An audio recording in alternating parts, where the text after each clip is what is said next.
Hello friends, मैं S के Saini MIC group में एक बार और आपका स्वागत है। और 12 इकोनॉमिक्स के अंतर्गत ये कॉमर्स और आर्ट साइड दोनों के लिए 136 विषय कोड अर्थशास्त्र है, जो दोनों के लिए एक ही कोड चलता है। तो आर्ट साइड के स्टूडेंट के लिए भी है और कॉमर्स के स्टूडेंट के लिए भी है। तो सबसे पहले इसमें देखते हैं कि पूर्ण प्रतियोगिता उत्पादन तथा कीमत निर्धारण के अंतर्गत हम लोगों ने पढ़ा था कल कि पूर्ण प्रतियोगिता का अर्थ क्या होता है, उसकी विशेषताएं क्या होती हैं, जो 4 नंबर में पूछ सकता है या 2 नंबर में पूछ सकता है।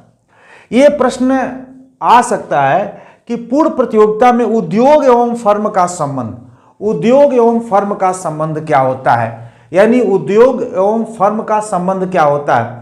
तो सबसे पहले हम आपको ये बताने का प्रयास करेंगे कि जब तक आप नहीं जानेंगे उद्योग क्या होता है, उद्योग क्या होता है और फर्म क्या होता है, तब तक आप इसके बीच संबंध को भी नहीं समझ सकते हैं। तो आइए सबसे पहले हम उद्योग एवं फर्म के संबंध को जानने से पहले उद्योग और फर्म को भी अलग अलग हम जानते हैं। तो देखिए, उद्योग क्या होता है, विभिन्न फर्मों के समूह को हम उद्योग कहते हैं। ये देखिए, किताबी भाषा में बता रहे हैं, यानी विभिन्न फर्मों के समूह को, यानी कह सकते हैं फर्मों के समूह को हम क्या कहते हैं, उद्योग कहते हैं। यानी हम कह सकते उद्योग एक बृहत इकाई है, यानी बड़ी इकाई है, और फर्म उसकी छोटी इकाई है। ऐसे आपने समझा, जो हम किताबी भाषा आपको बताएं। अब मैं आपको बताता हूं उद्योग और फर्म के बीच देहाती संबंध, जिससे आपको कभी भी नहीं भूलेगा उद्योग और फर्म होता क्या है। तो देखिए, जैसे मैं आपको एक एग्जांपल लेकर बता रहा हूं कि उद्योग, जैसे आप देखे होंगे कि सीमेंट उद्योग क्या होता है, ये सीमेंट उद्योग नहीं कहते हैं।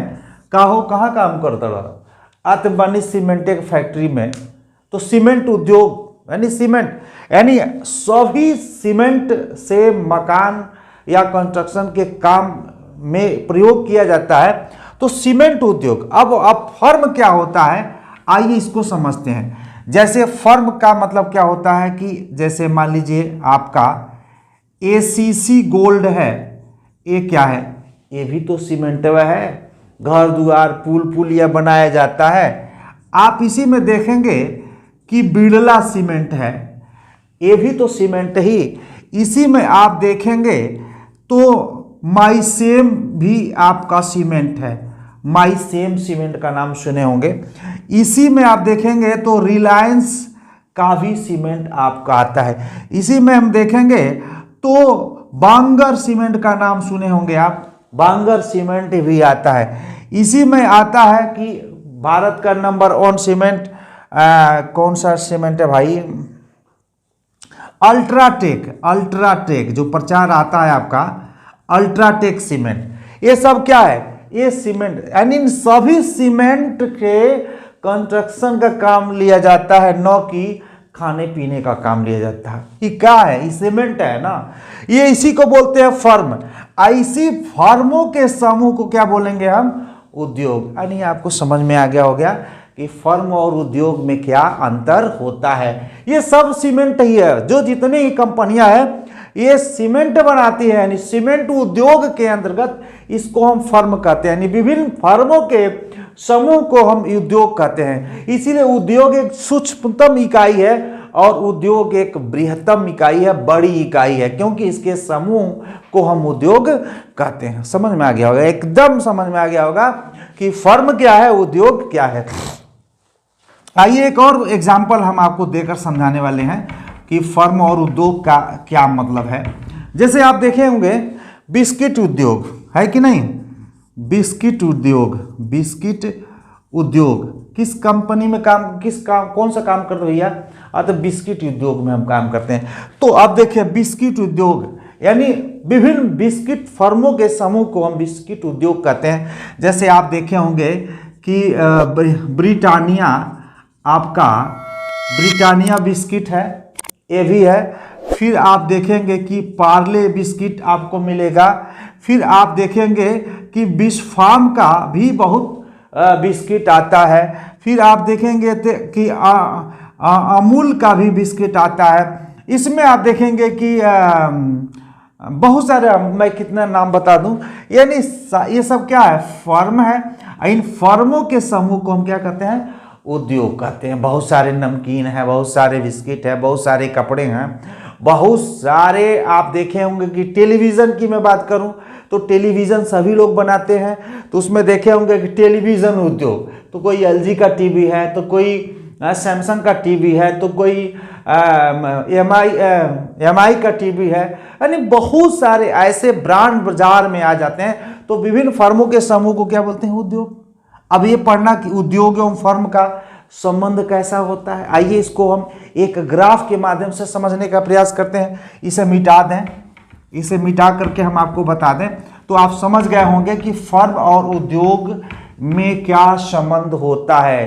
देखिए, पूर्ण प्रतियोगिता में उत्पादक के लिए हम कह सकते हैं कि पूर्ण प्रतियोगिता में जो उत्पादक होता है, उत्पादक के लिए वस्तु में हम कह सकते हैं वस्तु की मांग, वस्तु की जो मांग होती है वो पूर्णतया लोचदार होती है। वस्तु की मांग कैसी होती है, पूर्णतया लोचदार होती है। ऑब्जेक्टिव में आ जाए कि पूर्ण प्रतियोगिता में उत्पादक के लिए वस्तु की मांग लोचदार होती है, बेलोचदार होती है, पूर्णतया लोचदार होती है या इकाई के बराबर होती है, तब वही क्या करेंगे, कंफ्यूज हो जाएंगे। यानी पूर्ण प्रतियोगिता में उत्पादक के लिए वस्तु की मांग क्या होती है, पूर्णतया लोचदार होती है, फ्लेक्सिबिलिटी होती है। तो आप ये मैंने बात, यानी इसमें कोई भी फर्म ये जान लीजिए कि मूल्य को निर्धारित नहीं करता है। आइए हम एक डायग्राम से समझने का प्रयास करते हैं। पूर्ण प्रतियोगिता में उत्पादक के लिए वस्तु की मांग पूर्णतया क्या होती है, लोचदार होती है। अब सबसे पहले बात मैं आपको एक डायग्राम बना करके समझाने वाला हूं। एक मैं बड़ा स्केल का प्रयोग कर रहा हूं जिससे कि आपको कम समय में ये हम दोनों का संबंध आपको बताने वाले हैं। उद्योग और फर्म के बीच संबंध क्या होता है ये आपको दिखा रहे हैं हम।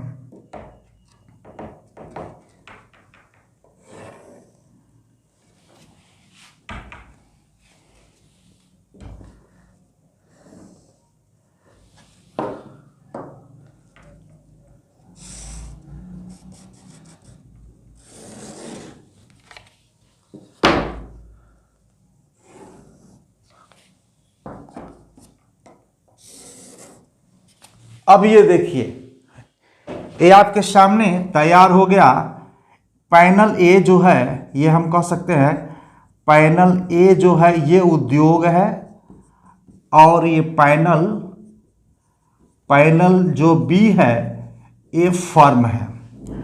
ये है आपका डीडी, और ये है आपका एसएस, और ये है आपका ई, और ये है आपका पी। ये एक्स है, नहीं वाई है, और ये आपका हो जाएगा x, ये o हो जाएगा, ये हो जाएगा o, ये हो जाएगा आपका x, y हो जाएगा, ये हो जाएगा P1। अब यहाँ पे हम n हो जाएगा, यानी इसको बोलते हैं वस्तु की मात्रा, और ये हो जाएगा आपका कीमत यानी प्राइस, और सेम यही यहाँ भी हो जाएगा वस्तु की मात्रा, और ये हो जाएगा आपका कीमत। अब देखिए, यह है आपका उद्योग है, यह है आपका फर्म। सबसे पहले मैं आपको बताया था कि उद्योग में कीमत का निर्धारण होता है और फर्म उस कीमत को स्वीकार करती है। यानी फर्म के पास पावर नहीं होता है कि यह वस्तु के कीमत का निर्धारण कर सके। यह सप्लाई करता है, वो पूर्ति करता है। कीमत का निर्धारण कौन करता है, उद्योग करता है। यानी जब उद्योग में डीडी और एसएस, यानी इस ओपी कीमत पे डीडी और एसएस दोनों बराबर है, यानी इस कीमत पे बाजार में खरीदने वाले जो और बेचने वाले दोनों इस मूल्य पे संतुष्ट हैं, तो ये फर्म क्या करती है, इसी को यानी डी बराबर ए आर बराबर M R, average revenue and marginal revenue, यानी फर्म इसी कीमत को स्वीकार कर लेती है। तो हमने ये बताया कि उद्योग के अंतर्गत वस्तुओं की कीमत तय की जाती है और उसी कीमत को फर्म स्वीकार करती है और उसी कीमत पे वस्तु को बेचने का ये काम करती है फर्म। आप देख सकते हैं कि कीमत इसकी आपका है, कीमत बराबर ओपी है और वस्तु की मात्रा यानी हम कह सकते हैं वस्तु की जो मात्रा है बराबर ओएन है कि नहीं। तो ओएन मात्रा के उत्पादन में हम कह सकते हैं मांग क्या है आपका, डी डी बराबर एस एस बराबर ई है, डी डी बराबर एस एस बराबर ई है। यानी हम कह सकते हैं कि पी कीमत पर डी डी यानी मांगने वाले भी संतुष्ट है और बेचने वाले भी क्या है, संतुष्ट हैं। तो इसलिए ये होता है आपका ई, इक्विलिब्रियम पॉइंट, जिसको संतुलन बिंदु कहते हैं। और इसी कीमत को क्या करता, फर्म स्वीकार कर लेता है। इसीलिए OP1 पे यानी हम कह सकते हैं ये उद्योग में आपका एक कीमत तय किया गया है, क्या, OP, उद्योग में कीमत तय किया गया है OP। तो फर्म भी क्या करेगा, OP1 यानी कीमत को यह मान लेगा और उसी कीमत पे वस्तु को बेचने का काम करेगा। तो आप समझ में आ गया होगा कि जो पूर्ण प्रतियोगिता में उत्पादक के लिए जो वस्तु की मांग पूर्तियां लोचदार होती है, कोई भी फर्म मूल्य को निर्धारित करने का काम नहीं करता है, बल्कि फर्म को स्वीकार करना है। और कीमत का निर्धारण तो उद्योग में किया जाता है, बाजार में किया जाता है, किसके द्वारा, मांग और पूर्ति के द्वारा, डीडी और सप्लाई के द्वारा। जहां पे ओपी कीमत पे यहां पे देख सकते हैं संतुलन, बेचने वाला सप्लाई बेचने वाला भी संतुष्ट है और खरीदने वाला भी संतुष्ट है। तो क्या दिक्कत है, इस पे कीमत का निर्धारण कर दिया गया है और उसी कीमत को बाजार जो बना रहा है उसको तैयार हो गया, भैया चलो इसी पे भी क्या, हमको भी कोई दिक्कत नहीं है। Average revenue equal to marginal revenue हमारे लिए इक्वल है, हमें नुकसान अभी नहीं हो रहा है तो इस पे बेचना शुरू करेगा। तो आज के लिए इतना ही। और फर्म उद्योग के बीच यही संबंध होता है और एग्जाम में आने वाला है। 12 कॉमर्स और आर्ट दोनों के लिए ये एग्जाम में आ रहा है, मतलब ज़्यादा संभावना है कि आ रहा है। फिर एक बात है कि इस उद्योग और फर्म के बीच हम अब संतुलन की बात करने आएंगे नेक्स्ट वीडियो में। उसके बाद बहुत सारे इसमें टॉपिक्स हैं, सारे टॉपिक्स को आप पढ़िए। तो आज के लिए इतना ही, धन्यवाद।